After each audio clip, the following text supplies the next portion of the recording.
All right, so this video is going to cover some of the questions we didn't get to in our class time today. We did 22, but I also posted a video of that one.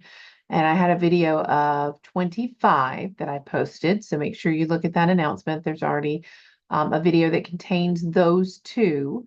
And then we are looking at, I wanted to do a few more of the 23s. We kind of stopped at F in class. So I wanted to do a couple of the or, and conditional probabilities. And then we're going to pick up with 24 and 26. Okay. So for 23, remember this was our IMBD.com information about people who went and saw the Buffy the Vampire Slayer movie, of the star ratings on that website. So we had done A through F in class, and so I'm going to pick up with G. We're doing an OR problem. So when you do OR, you have to remember your OR formula for probability. And essentially what we have to do is we have to say it's the probability of the first thing, so 30 to 44, plus the probability of the second thing, which is female, minus the probability I could have been in both. That's that and. Okay. So 30 to 34, or excuse me, to 44-year-olds, I keep wanting to say 34. There were 20,680 of those out of 31,903 people. Plus probability being female, there were 8,941 of those out of 3,193 or 903. 3,000, I can't speak today. 31,903. All right. And so look, that is this row, column, and this row. That's essentially what we were looking at. Notice that we counted that 6,190 people twice. They were in both of those totals. So that's the people who are in both. So we get our calculator out and we're going to, so you can just follow along with yours. I'm doing 20,680 plus 8941 minus 6190. And that comes out, again, we're going to turn this into a decimal, to 23,431 over the 31,903. I will divide that by its denominator. And this is going to be roughly about 0.734 if we round to 3 decimal places. So in the OR, you do the probability of the first thing plus the probability of the second thing minus any overlap. Now note, I'm not going to do H just because, like I said, I want you to try some on your own. But those do not overlap. So those are two separate age groups. So you would just be adding, there would be no subtraction of the both parts. Now, for this one, the 18 to 20, I'm going to do J just to do a different variety. We're doing 18 to 29-year-olds, and they are 45 plus. Okay, so 18 to 29-year-olds is this group. 45 plus is this group. And means overlap. And means we're looking for overlap. There is no overlap on this group. So since there's no overlap on these two items, what we would say is that the probability of being 18 to 29 and at the same time being 45 plus is 0. It's impossible. You have to have an intersection or an overlap to be able to have an and situation.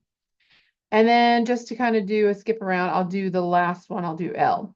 So this says the probability that someone is male given, because remember, this is what that means, given, it's a conditional probability, that we're only focused on the 18 to 29-year-olds. So I'm going to erase this circle. We're super focused in on this group. We already know the person is in this age group. So that means our denominator is no longer all 31,000 people. It's going to be just this 2,101.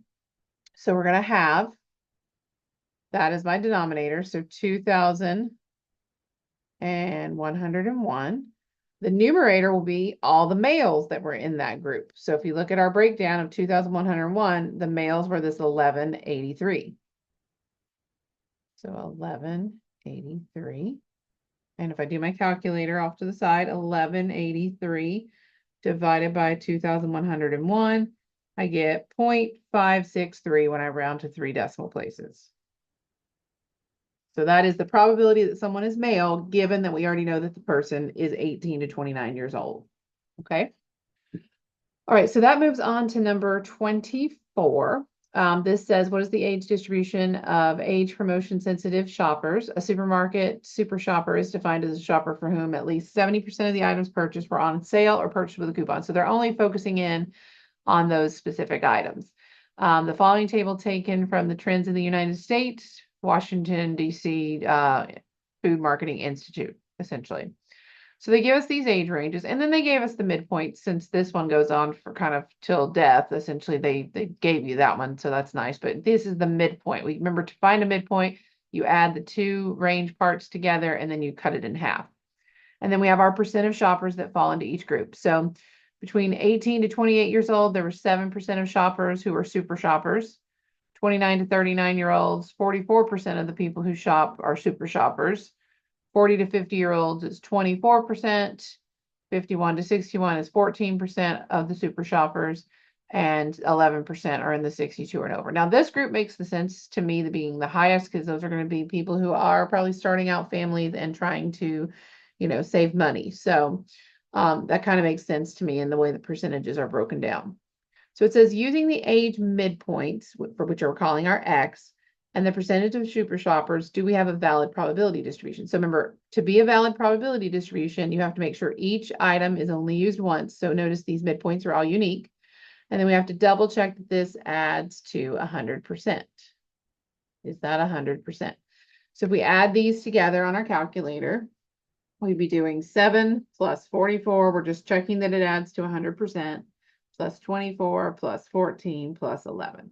And I got exactly 100%. So I would say yes. And the reason is each X is distinct or unique. And the percents sum to 100.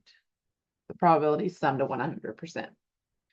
Okay, so now we want to compute the expected age. So we had a formula for this. Essentially, it is you're going to take the sum of all the items times their probabilities. Now, the reason we don't have to divide by n on this one is because when you get a probability, not a percentage, a probability has already been divided by 100, essentially, if we're dealing with percents. So they've already divided by everything. So this is going to be turned into something that's already had the division by the total population. So we're going to convert each of these to decimal form. So we will have them as probabilities. So just multiplying, dividing through by 100. Okay, or moving your decimal 2 places to the right. So we're going to take each item. So our mean is going to be, and it is a population mean since this is 100% of our data. We're going to take each item, which is our midpoints, and times them by those percentages as a decimal. So we'll write that out. We got 23 times 0.07, 34 times 0.44, 45 times 0.24, 56 times 0.14, and 67 times 0.11. Okay, so I'm going to type this into my calculator. 23 times 0.07 plus 34 times 0.44 plus 45 times 0.24 plus 56 times 0.14 plus 67 times 0.11. Now I got that means my mean would be 42.58. Okay, that's what I'm getting on mine. Now, they want us to now compute the standard deviation for those super shoppers. So this one will take a little more work. So I'm going to kind of go up here and make a little chart. So we're going to have all of our items. So when we do that, we have our items listed. Oops, that is not a straight line. Got our items that we're going to list vertically. So that's going to be 23, 34, 45, 56, and 67. Then you do each item minus your mean, which ours is a population mean. So that's why I'm using that symbol. So I'm going to be doing each of these numbers minus that 42.58. So 23 minus 42.58 is negative 19.58. I'm going to go ahead and finish this part. We're going to then square that. It's hard to write that in that little space. So square it We're just going to go all the way across with this number. That's going to be 383.3764. Then you take that and you multiply it by the probability for that specific item. So it's not all the P of X's, it's just that for this first one, it'll just be the 7%. So times that by 0.07, and that gives me this really long number, 26.836348. Okay, so we're going to go through and do this for the other four numbers. So we have 34 minus the 42.58. That'll be negative 8.58. Square that, we get 73.6164. Times that by the percentage for that group, which was 0.44. That gives me 32.391216. Okay, now we do the next one, 45 minus the 42.58. That comes out to 2.42. We square that. That would be 5.8564. And then we're going to times that by its probability, which is 0.24. So that gives me 1.405536. Okay, we got to do 56 minus the 42.58. That is 13.42. We square that. We get 180.0964. And then we're going to times that by the probability for that group, which is 0.14. So that would be 25.213496. Okay, last one. We have 67 minus the 42.58. That is 24.42. When we square that, we get 596.3364. Times it by its probability, which is 0.11. And that's going to be 65.597004. Now, in the probability distributions, their specific formula for standard deviation is the square root of this big sum. So each item minus the mean squared times its probability, and then we summed all those together. You don't have an n minus 1 in your denominator for that specific standard deviation formula, because yet again, probability is an entire population, because it's 100%, and we're already dividing and making those decimals, so they've already done the division step. So we just need to add all these up and then take the square root of it. So I'm going to get the sum first, write that down, and then we will show the square root of that. 216. So I'm just adding these together off screen. And again, if you know how to use your listing function on your calculator, remember you can do some checking for yourself on how to do this. You still have to show the work if you had this question and it gave you a table. But you need to know that you can do it in your calculator as well. So I got 151.4436 as the number inside the square root. I'm going to raise that to that square root power, or to the 1/2 power essentially. And I'm getting that my standard deviation rounded to, they didn't tell us on this one, I don't think. I'm going to round it to 2 decimal places. That's usually what we would do standardly. So that'd be 12.31. Okay. So my mean and my standard deviation. Okay. So like I said, 25 is on the video I posted earlier. So let's talk about 26. So hang on just a second, because I want to pull up and do a split screen for my table that we use for the binomial distribution. So give me just a second. I'm going to pause this real quick. All right, so I went and grabbed my table, and hopefully you are seeing both of these side by side. So this one specifically, now number 25, because we're doing exact and our percent is 39%, you have to use the binomial experiment formula. Remember that formula was the NCR or X. Yeah, I think they call it X. Anyways, but it's the probability of success to the, I'm trying to delete that and make it an X.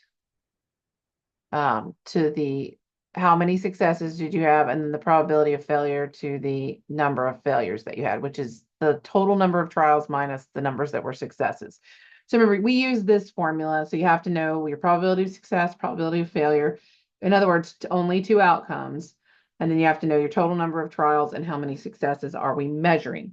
So we do that when we're doing an exact number of successes, or if our percentage is not nice and we can't use the table, we would have to do the formula. Notice that in number 26, we have an 80% success rate. So my P is 0.8, which means my Q, since this has to add up to 100%, it's only success or failure, that would have to be 20 or 0.2. So it says a company is in the business of finding addresses of a long lost friend. The company claims to have an 80% success rate. As long as that percentage of success is divisible by 5%, we will be able to use the binomial table. Suppose you have the names of 7 friends whom you have no addresses and decide to use the company to track them. So our number of friends that we're trying to track is 7 total. We want to find the mean and standard deviation of the probability distribution. Now that's a special formula for the binomial experiment. This is a binomial experiment or distribution. Anytime your two things are success or failure, and you have independent trials, fixed number of trials, that's when we have that binomial experiment. So the formula for the mean and standard deviation, the mean would be just the number of trials times the probability of success. The standard deviation is the square root of the number of trials times probability of success times probability of failure. So for this first one, we had 7 friends and they're claiming 80% success rate. So we can go ahead and answer part A because this doesn't require the table yet. So that's 7 times 0.8. We're expecting them to find 5.6 addresses, essentially friends' addresses. Okay. And then the square root part would be 7 times 0.8 times 0.2. And then we take the square root of that.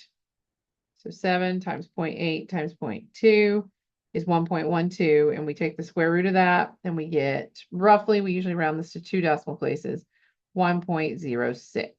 So they claim to get about 5.6 addresses on average, with, remember, that spread being about 1 address either direction, that they could be correct or incorrect for our distribution.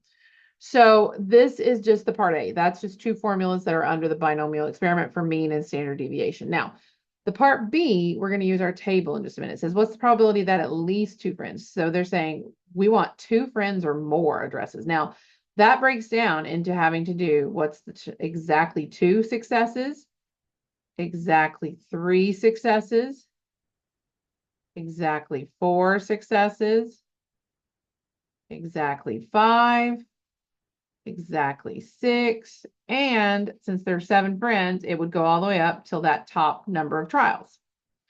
Now, I do not want to have to do that C formula with the P and Q up here for each one of these if I don't have to, because that's a lot of calculating those formulas. So because this is 80%, we can look at the binomial distribution table. And so I'm going to want to flip this so we can see it the right way.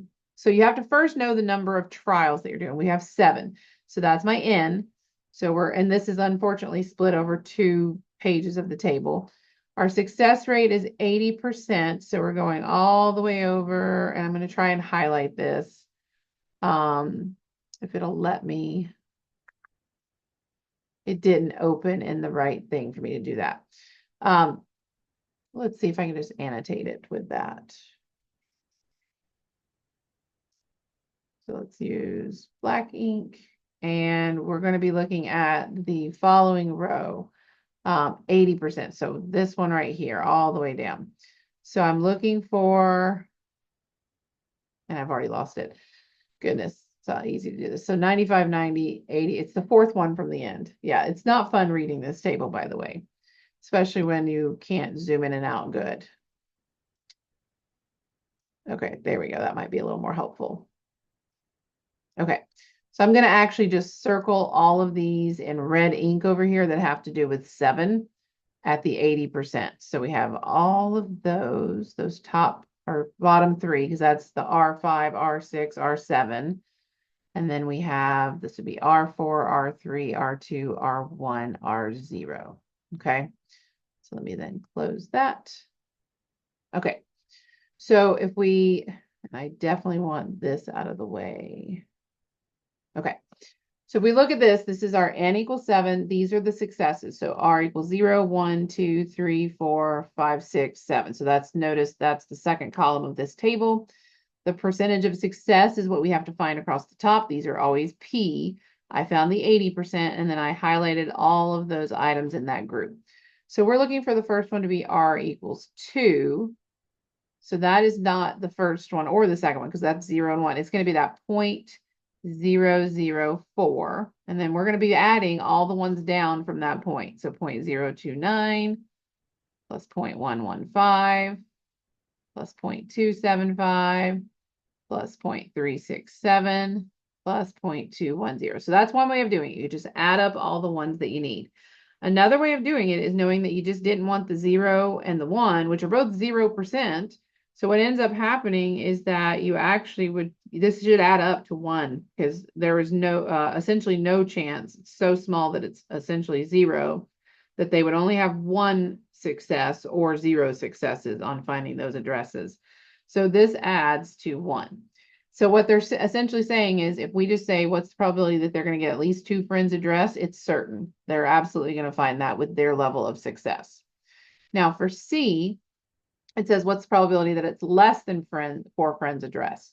So on this one, we're still thinking, you know, using the same table over here. We're not going to do anything new with that, but we want to make sure we've written the statement correctly.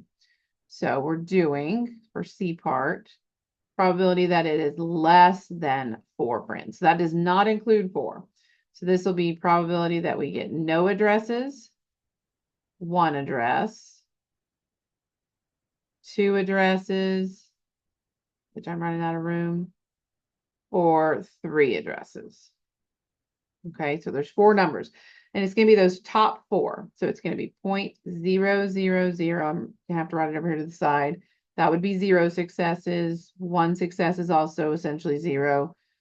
2 successes is 0.004, and 3 successes would be 0.029. If you add those together, you get 0.033.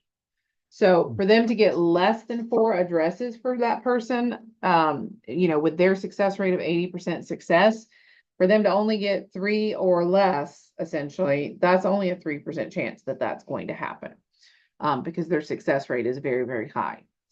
Okay, so that is the end of the ones that I had been asked in class. Make sure if you have any other questions, you get those to me by noon tomorrow. What I'll do is try to spend my afternoon office hour block that time. If there's any extra questions, I'll try to make a recording as quickly as I can. And I hope to see you all ready for the exam on Wednesday. Have a wonderful night.